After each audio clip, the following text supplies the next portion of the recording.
Watch this video before it's removed from the internet. I was taught that the King James Version was the first English version of the Bible. First version translated into English. Flat. As a matter of fact, way before the King James, the Geneva Bible was out. King James banned the Geneva Bible. And you say, wait a minute, if the Geneva Bible is such a good book, why was it banned?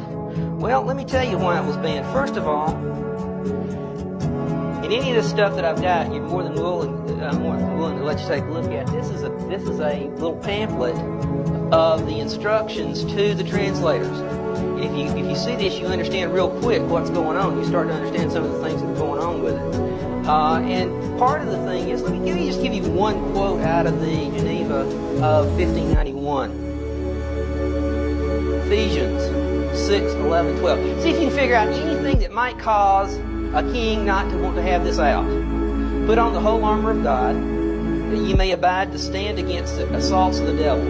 For we wrestle not only against flesh and blood, but against principalities, against powers. Sounds pretty familiar so far, right? And against worldly governors, who are the princes of darkness of this world, against spiritual wickedness, which are in the high places.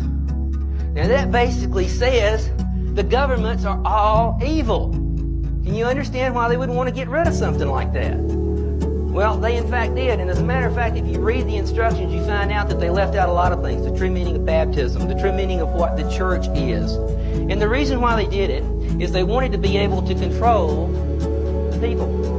They wanted to say that the government is divinely empowered and that the church you got to listen to, and of course he controlled the church. 1910 talks about some of the real purposes of the King James Version, and it's not what you were taught in school or not what you were taught most other places.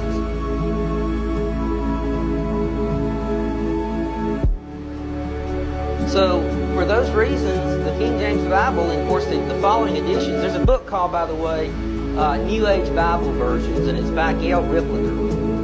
And it talks about 65,000 plus changes in the King James versions to some of the New Age versions. There's 20,000 changes from the Geneva to the King James.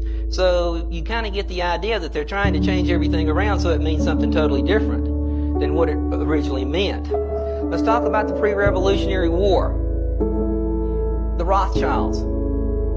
Their goal was to control the world through controlling money. Very simple philosophy.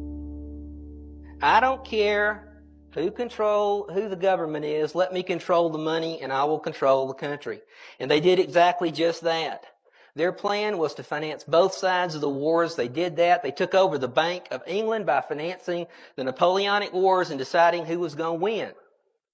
They financed both sides of the war between the states. They financed both sides of most wars.